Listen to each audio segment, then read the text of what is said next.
Well, if I can't beat out Jimmy Kimmel in terms of talent, then I don't think I should be president. Agreed. I'm with you. I don't think I've ever agreed with anything more than that.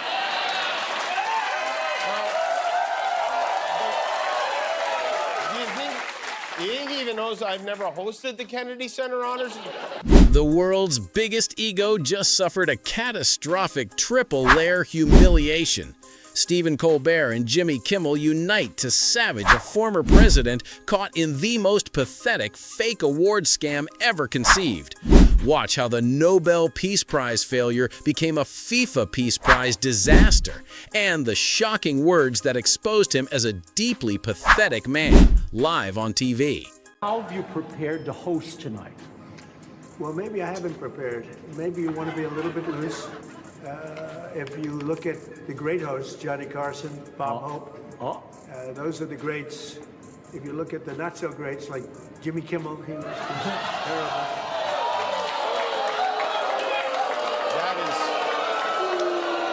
It's very hurtful. I thought we were friends. I don't know what's going on. He is really fixated. I'm starting to think he might have a crush on me. The meltdown begins instantly with a bizarre, unprovoked attack.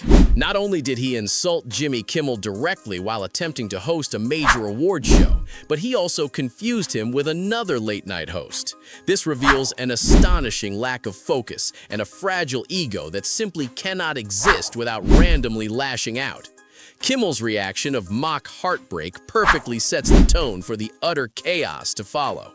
The lesson here is never punch a clown. The clown will always have a bigger mallet.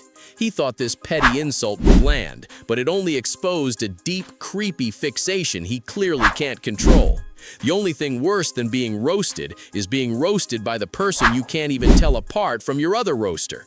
Now let's see the insult he saved for his own audience. If there was one thread that connects all of these amazing artists together, it's the word persistence. I can say that with a lot of members of our audience. I know so many of you, and you are persistent. Many of you are miserable, horrible people. But you are persistent. You never give up. Sometimes I wish you'd give up, but you don't. That man, that is a man who knows how to please a crowd. Am I right? The most miserable, horrible audience in the world? The king of compliments strikes again. Imagine stepping onto a prestigious stage like the Kennedy Center Honors, and instead of welcoming the crowd, you insult them with a bizarre, unhinged ramble. He literally calls his entire audience miserable, horrible people right before acknowledging their persistence. Stephen Colbert immediately seizes on this staggering lack of social awareness, pointing out the pure absurdity of a host actively insulting the very people he is supposed to be honoring. This isn't an opening monologue, it's a public-facing cry for attention. He is so starved for applause that he'll say anything, even that he wishes his most loyal supporters would give up. But the lack of self-awareness only accelerates from here. You mentioned some of your favorite songs. In your opinion, what makes a song great? Well, it's something that has to be soft and soothing to your ear. I like some songs that other people don't like, you know. That's why they have, you ever hear the expression, that's why they have menus in restaurants. We're all different. The world's stupidest question answered by the world's hungriest man. What's my favorite thing about music? Probably restaurant. I love when a song has one of those big sizzling appetizer platters for the whole table to share. You don't touch the chorus, it's very hot. Can we get some more chips? We still have some more song left. The most profound question about art is met with the most shallow answer imaginable. Asked what makes a song great, his mind jumps straight past rhythm, melody, or lyrics and lands directly on restaurants and menus. This shocking clip exposes his complete inability to engage with anything outside of his own immediate physical wants. Stephen Colbert's commentary is absolutely ruthless, perfectly capturing the thought process of a perpetually hungry man who sees everything in terms of consumption. He doesn't experience culture, he just consumes it. If he can't process the simple concept of music, how on earth can he handle international diplomacy? The stakes are about to get real as his ego takes center stage. Well, if I can't beat out Jimmy Kimmel in terms of talent, then I don't think I should be president. Agreed. I'm with you. I don't think I've ever agreed with anything more than that.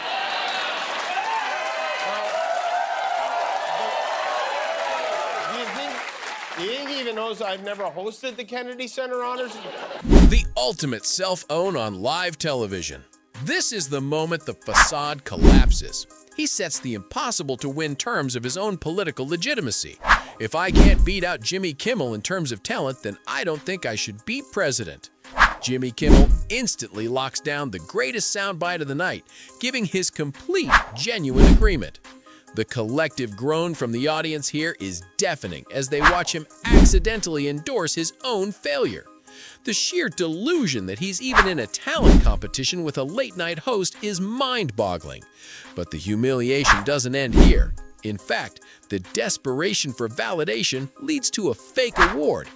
We are now entering the phase of absolute, total humiliation. Speaking of awards, Trump got a fake one on Friday because after years of campaigning unsuccessfully for the Nobel Peace Prize, Trump won the inaugural FIFA Peace Prize. Might seem like an odd combination, but I think it's appropriate because when you think peaceful, you think soccer fans.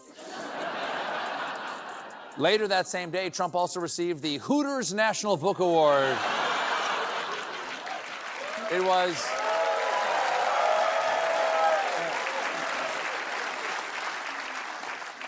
was the breast of times. It was the worst of boobs.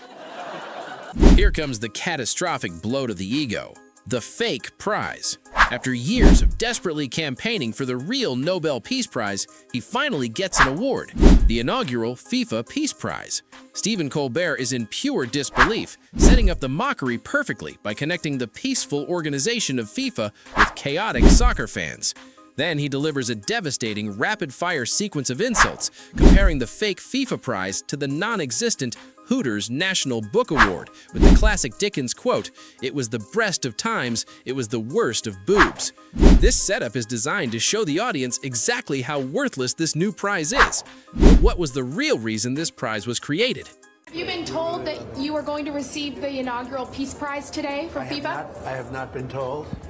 There's a rumor about it, but I have not been told. I don't know that I'm getting it. I haven't been officially noticed. I've been hearing about a Peace Prize, but I want to really save lives. I don't need prizes. Yeah, but if you're handing them out, I'll take two. I mean, he knew full well he was getting this dumb fake prize. That's why he showed up at the event. This whole scam was concocted by the president of FIFA, Gianni Infantino, who looks like Voldemort trying to sell you a timeshare.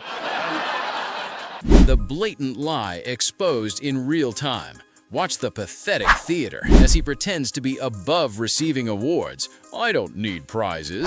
This clip is critical because it shows his desperate attempt to appear humble, yet he physically showed up to the event he supposedly knew nothing about.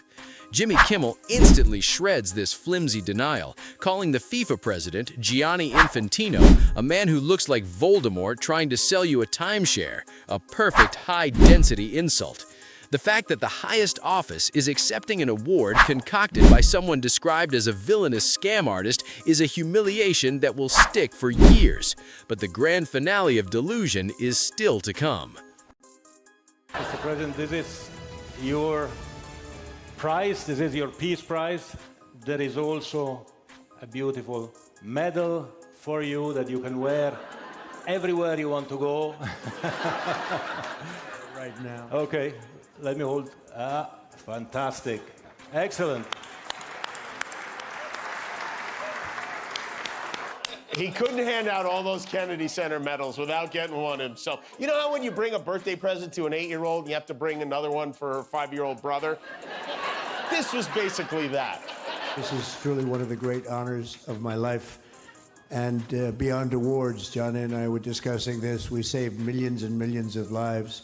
So many different wars that we're able to end, in some cases, a little bit before they started. That's right.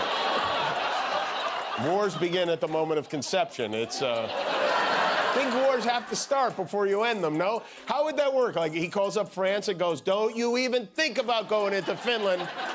The delusion reaches critical mass. Accepting the award, he immediately goes off script and launches into a mind-numbing brag about saving millions and millions of lives and ending wars before they started. Jimmy Kimmel delivers the final punchline of the segment by dissecting the complete illogic of ending a war before it starts, a concept that is mathematically and politically impossible. The comparison to giving a 5-year-old brother a consolation prize for an 8-year-old's birthday perfectly sums up the entire pathetic scene. He believes his own lies so completely that he cannot even form a coherent sentence about peace. But the final, harshest critique is reserved for the climax. Putting a made-up medal around your neck and bragging about it is like masturbating and telling your friends you got laid this weekend. It is really so sad. One of the greatest honors of his life. Everyone, even his family, knows this is a BS prize designed to keep him from screwing up the World Cup. Except for him. It's so deeply pathetic, it almost makes me feel bad for him. The ultimate humiliation. Pathetic and sad. Jimmy Kimmel saves the most cutting, aggressive line for the end, comparing the bragging to masturbating and lying to your friends about getting laid. This visceral comparison is the emotional climax, the moment of complete, unrecoverable defeat. The script ends on the brutal, authoritative conclusion. The award is a BS prize, and the entire episode is deeply pathetic. The viewer is left with a sense of complete outrage and moral validation. He failed to get the Nobel and traded all his dignity for a $300 ransom trophy. The perfect end to a deeply embarrassing week. And that is the truth. The former president's quest for validation resulted in a pathetic, phony, made-up award that exposed his fragile ego to the entire world. If you felt the sweet relief of justice served, make sure you like this video, subscribe to the channel, and tell us in the comments which part of the FIFA Peace Prize scandal was the most humiliating.